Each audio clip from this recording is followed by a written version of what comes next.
আসসালামু আলাইকুম।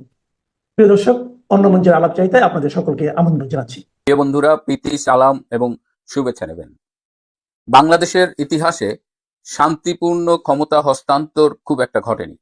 ৭৫ সালে বঙ্গবন্ধুকে হত্যা করা হলো, ৮১ সালে জিয়াউর রহমানকে হত্যা করা হলো, ৯০ সালে গণ অভ্যুত্থানের মাধ্যমে ক্ষমতাচ্যুত হয়ে কারাগারে গেলেন জেনারেল এরশাদ।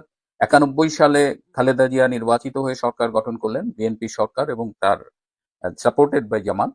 ৯৬ সালে তারা কিন্তু সহজে ক্ষমতাটা ছাড়তে চায়নি এবং তারা ক্ষমতা ধরে রাখতে ১৫ই ফেব্রুয়ারির বিতর্কিত নির্বাচনটি করেছিল। পরবর্তীতে আন্দোলনের মুখে তারা পদত্যাগে বাধ্য হয় এবং ৯৬ সালে কেয়ারটেকার সরকারের অধীনে নির্বাচন হয়। ৯৬ সালের শেখ হাসিনা সরকার নির্বাচিত হবার পরে ২০০১ সালে তারা শান্তিপূর্ণভাবে সেই সময়ের তত্ত্বাবধায়ক সরকার লতিফুর রহমানের নেতৃত্বাধীন তত্ত্বাবধায়ক সরকারের কাছে ক্ষমতা হস্তান্তর করে। যতদূর মনে পড়ে, বাংলাদেশের ইতিহাসে একমাত্র শান্তিপূর্ণ ক্ষমতা হস্তান্তর হয়েছিল সেই ২০০১ সালে। কিন্তু ২০০১ সালের সেই তত্ত্বাবধায়ক সরকারের কর্মকাণ্ড তুমুল সমালোচিত এবং বিতর্কিত ছিল। সেই নির্বাচনে বিএনপি জামাত জোট ক্ষমতা এসেছিল এবং ২০০৬ সালে ক্ষমতা ছাড়ার সময় টালবাহানা করেছিল বিএনপি জামাত। ২০০১ সালের বিএনপি জামাত সরকারের প্যারালালি তারেক রহমান আরেকটি সরকার পরিচালনা করতেন। হাওয়া ভবন থেকে সেই সরকারটি পরিচালিত হতো এবং এই হাওয়া ভবন থেকে নানা রকমের অপকর্ম, সন্ত্রাস, রাষ্ট্রীয় চাঁদাবাজি, টেন্ডারবাজি এসব নিয়ন্ত্রণ করতেন তারেক রহমান। তো ৬ সালে বিএনপি জামাত ক্ষমতা ছাড়তে চায়নি। তারা তত্ত্বাবধায়ক সরকারটাকে এমনভাবে ম্যানিপুলেট করেছিল যাতে নির্বাচন হলে তারা ক্ষমতায় থাকে এবং তারা তত্ত্বাবধায়ক সরকার প্রধান নিজেদের লোক করার জন্য তারা আইনের যে পরিবর্তন করেছিল এবং বিভিন্নভাবে ম্যানিপুলেট করেছিল। তার ফলে হয়েছে কি, ২০০৬ সালে তাদের পছন্দের তত্ত্বাবধায়ক প্রধানকে আর নিয়োগ করতে পারেনি। ফলশ্রুতিতে একসময় দেখা গেল যে সেই সময় রাষ্ট্রপতি অধ্যাপক ইয়াজউদ্দিন তিনি তত্ত্বাবধায়ক সরকারের প্রধান হয়ে গেলেন। তো ইয়াজউদ্দিন আহমেদ তিনি এমনভাবে তত্ত্বাবধায়ক সরকারের কর্মকাণ্ড পরিচালনা করতে লাগলেন যে তখন সেই সময়ের স্বরাষ্ট্র প্রতিমন্ত্রী লুৎফুজ্জামান বাবর, তার কাছে পুলিশের সব ইনফরমেশন অফিসিয়ালি আসতো।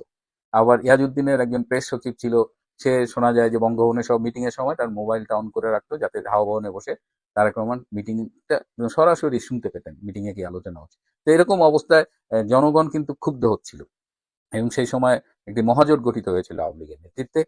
এই তো এক পর্যায়ে ২০০৭ সালের ১১ই জানুয়ারি সেনাবাহিনী ব্যাক একটি তত্ত্বাবধায়ক সরকার এসেছিল।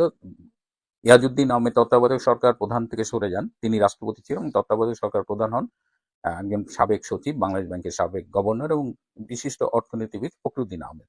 ডক্টর ফখরুদ্দিন আহমেদের নেতৃত্বে একটি তত্ত্বাবধায়ক সরকার গঠিত হয় and that was backed by army. সেই সময় সেনাপ্রধান ছিলেন জেনারেল মঈনী আহমেদ।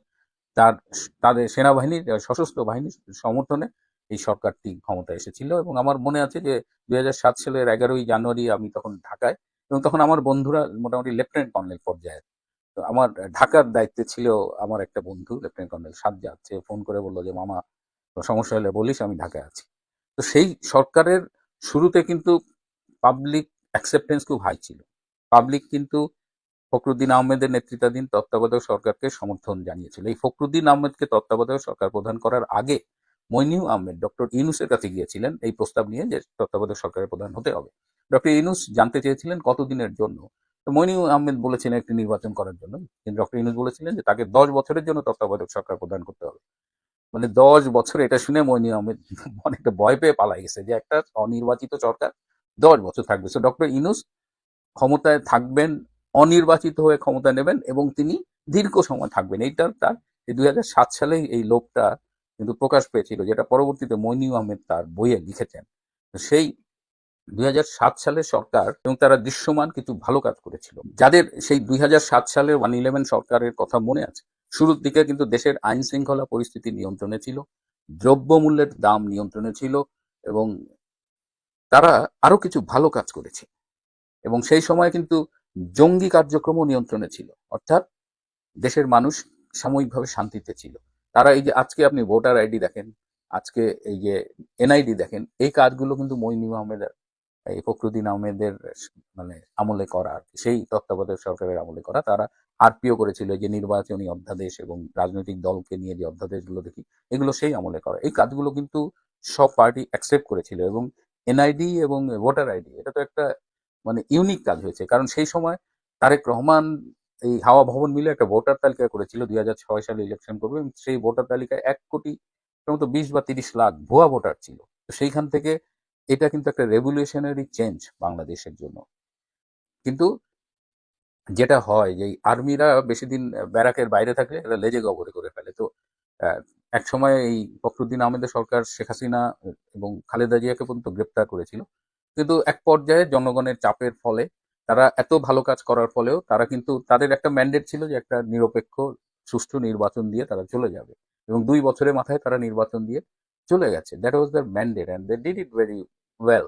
হ্যাঁ, মাঝখানে একটু আপস অ্যান্ড ডাউনস ছিল, সেনাবাহিনীর সাথে জনগণের হিচিং হয়েছে, কিন্তু আমি যেটা বলার চেষ্টা করছি যে এত ভালো কাজ করার ফলে, এত মানে they had a control over the country, মেয়েরা স্বাধীনভাবে ঘোরাফেরা করতে পারতো।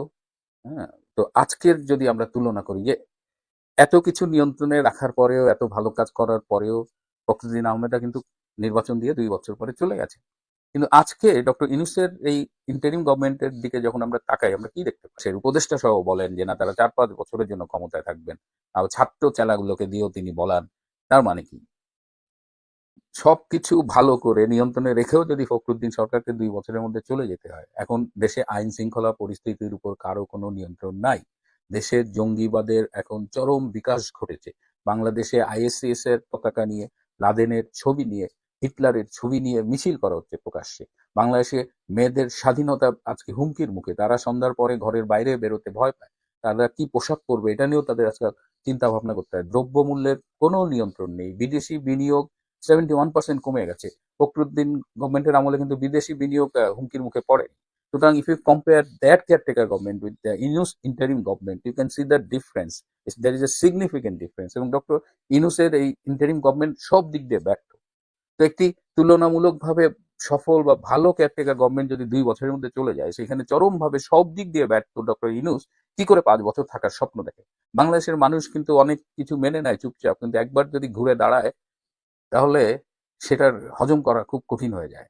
আমি যেটা মনে করি, আগামীতে আবারও একটা আর্মি ব্যাকড বা আর্মির প্রত্যক্ষ তত্ত্বাবধানে একটা নির্বাচন হবে, একটি প্রেডিকশন, আমার একটি পূর্বাভাস। শুনেন, সেটা হলো কি, একটা বিখ্যাত কথা আছে যে history is always written by the victors. ইতিহাস বিজয়ীরা লিখে থাকে, কারণ পরাজিতদের ইতিহাস লেখার সুযোগ থাকে না। তো যখন যে সরকার আসবে, যারা বিজয়ী হয়, তারা নিজেদের মতো করে ইতিহাস তৈরি করে। দেখবেন আপনি, আওয়ামী লীগের আমলে ইতিহাস একরকম, আবার বিএনপির আমলে ইতিহাস একরকম। তো মানে যারা বিজয়ী হয় তারা ইতিহাস লেখে, পরাজিতদের কোনো ইতিহাস থাকে না। তো সরকার পরিবর্তনের সঙ্গে সঙ্গে ইতিহাস যে পাল্টে যায়, এটা কি ঠিক? কেন ঠিক হবে? এটা তো শুনেন, পৃথিবীর কোন দেশে, যেমন ধরেন আপনি বলি ভারতের স্বাধীনতা আন্দোলনের ইতিহাস না, নো ম্যাটার, ওখানে গান্ধীর যে ভূমিকা, নেহরুর যে ভূমিকা, সবার ভূমিকা সমানভাবে স্বীকৃত হয়। হ্যাঁ, আপনি ধরেন আমেরিকাতে ডেমোক্রেটরা থাকুক বা রিপাবলিকান থাকুক, লিটল ম্যাটার্স। এইটা আমেরিকার যে ফাউন্ডিং ফাদার যারা আছে, ওয়াশিংটন, জেফারসন, তারপর এদের কাউকে তো কেউ চ্যালেঞ্জ করে না, দে আর অল আনচ্যালেঞ্জড। আমাদের এখানে চ্যালেঞ্জ করা হচ্ছে, এটা কেন? কারণটা কি? এটা হচ্ছে আমাদের জাতিগত সমস্যা, আমাদের নৃতাত্ত্বিক সমস্যা। হ্যাঁ, এইটা হচ্ছে আমরা পরশ্রী কাতর, প্লাস হচ্ছে যে অন্যের ভালো দেখতে পারি না, প্লাস হচ্ছে যে ওই যে আপনাকে আমি বলি, এটা আমি অনেক জায়গায় বলছি, সেটা হচ্ছে যে ওই আমাদের এখানে গভর্নর জেনারেল ছিলেন জন শো, ঠিক আছে? উনি 1870 না 80 সালের দিকে একটা গোপন দলিল পাঠিয়েছিলেন ব্রিটিশ পার্লামেন্টে বাঙালিদের চরিত্র নিয়ে, ঠিক আছে? তো ওখানে উনি বলছিলেন যে বাঙালিরা হচ্ছে আপনার হিংসাপরায়ণ, ঈর্ষাপরায়ণ, বাঙালিরা অন্যকে ঠকানোকে গুণ মনে করে, বাঙালিরা অধস্তনদের চোটপাট করে, ঊর্ধ্বতনদের তেলবাজি করে। এর নেগেটিভ অনেকগুলো জিনিস উনি জনশো, এইটা 1870 বা 80 সালের দিকে ব্রিটিশ পার্লামেন্টে একটা গোপন দলিল পাঠিয়েছিলেন। তো আমি এই ডিসেম্বর লন্ডনে ছিলাম। আমি লর্ড ক্লাইভের সামনে দাঁড়াইছি, তার বাকিংহাম প্যালেসের সামনে তার একটা মূর্তি আছে। তা আমি লর্ড ক্লাইভকে উদ্দেশ্য করে বলতেছি যে, ক্লাইভ, তুমি 250 বছর আগে বাঙালিকে যেভাবে দেখে এসেছিলে, আমরা সেভাবেই আছি, তুমি আমাদের জন্য দোয়া করো। এই যে 250 বছর আগে এই যে আমাদের সম্পর্কে জন শোর যেটা লিখেছিলেন আর কি, উনি গভর্নর জেনারেল ছিলেন এখানে, একই জিনিস আছে কিন্তু। আচ্ছা, আপনার কি মনে হয় এই যে আপনি বললেন যে আমরা 250 বছর আগে যেমন ছিলাম এখন তেমনই আছি, তেমনই ঈর্ষাপরণ, তেমনই স্বার্থপর, তেমনই পরশ্রীকাতর, যেটা বললেন আপনি আপনি তো এরকম দেখেছেন যে 250 বছর ধরে 2 শতাব্দী ধরে একই রকম থাকা? না, অ্যাবসলিউটলি নট। আপনি দেখেন ডাচ এবং ডেনিশ, ওই যে নেদারল্যান্ডের লোকজন, ডেনমার্কের লোকজন, এরা 250-300 বছর আগে কি ছিল? জলদস্যু যে ডাকাত ছিল 300-400 বছর আগে। এখন দেখেন তারা কত সিভিলাইজড। এর পিছনে কারণটা কি? আমাদের যে পরিবর্তন না হওয়ার যে জেদ, এর পিছনে কারণটা হচ্ছে, শুনেন, আমরা তো নিজেরা কখনো নিজেদের শাসন করি নাই।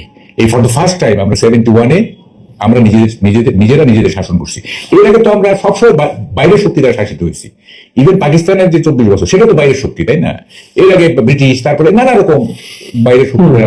আমরা নিজেদেরকে শাসন করতে পারি নাই। ফলে আমরা হয়েছে কি, একটা সংকর জাতিতে পরিণত হয়েছি। যখন যে জাতি আসছে, হ্যাঁ, শাসন করছে আমাদের একটা সংকর জাতি বেসিক্যালি। হ্যাঁ, এই সংকর জাতির তো আপনার নিজস্ব কোনো মানে পজিটিভ কোনো বিকাশ হবে না। আচ্ছা, আমরা আবার কিছু কমেন্ট করি। জামিল চৌধুরী লিখেছেন যে আপনার কাছে আমরা আপনার আজকের অতিথির কাছে কৃতজ্ঞতা প্রকাশ করছি। আপনাদের আজকের এই এপিসোডটা ইতিহাসের একটা দলিল হয়ে থাকবে। আপনাদেরকে ধন্যবাদ। মারুফ আহমেদ লিখেছেন 1971 তো অনেক আগের কথা, 2024-এর ইতিহাসই চোখের সামনে পরিবর্তন করতে দেখছি।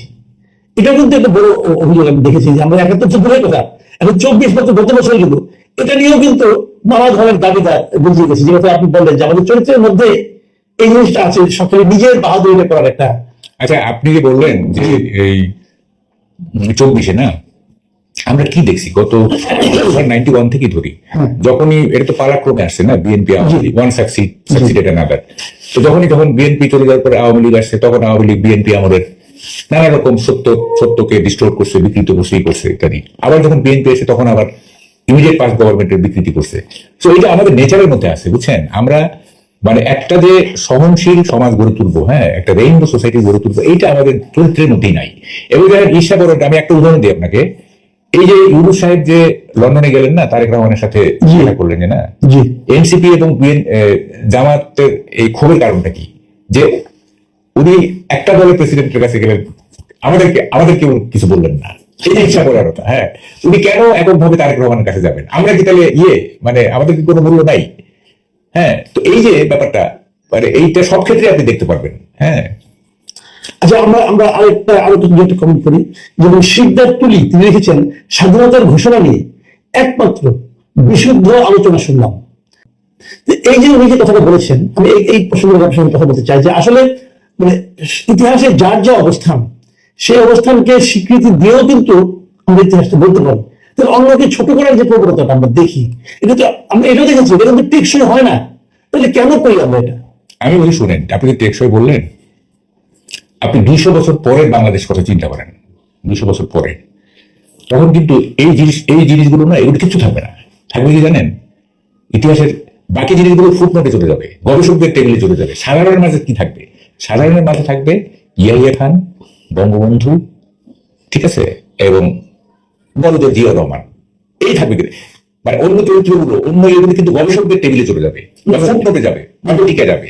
মেইন স্টোরিতে কিন্তু এটি থাকবে যে ইয়াহিয়া খান এবং বঙ্গবন্ধু। যেমন আমরা এখন কি বলি, ফরাসি যুদ্ধের ওই সময়টা কি বলি, সিরাজউদ্দৌলা, ক্লাইভ, মির্জাফর, আর বাকিগুলো তো ফুটনোট।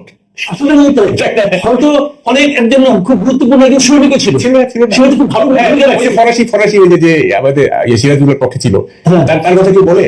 নির্মদল ছিল, ফরাসি ছিল, হ্যাঁ, মোহনলাল করলে কে বলে এগুলি? খালি বলে কি সিরাজ, ক্লাইভ, 200 বছর পরে চিন্তা করেন, কিছু থাকবে না এগুলি কিচ্ছু থাকবে না। থাকবে ইয়াহিয়া খান, বঙ্গবন্ধু, আর বাকিগুলো হচ্ছে ফুটনোট। আমরা এগুলি কেন প্রবল প্রচেষ্টা ইতিহাসে রাখা যাবে না। যেমন একজন লোক প্রশ্ন করেছেন এখানে, জব্বার খান, ওনার প্রশ্নটি একজন অভিব্যক্তি যে শেখ মুজিবের এত অবদান থাকার পরও দেশের নব্য রাজাকারদের 32 নম্বরের প্রতি এত রাগ।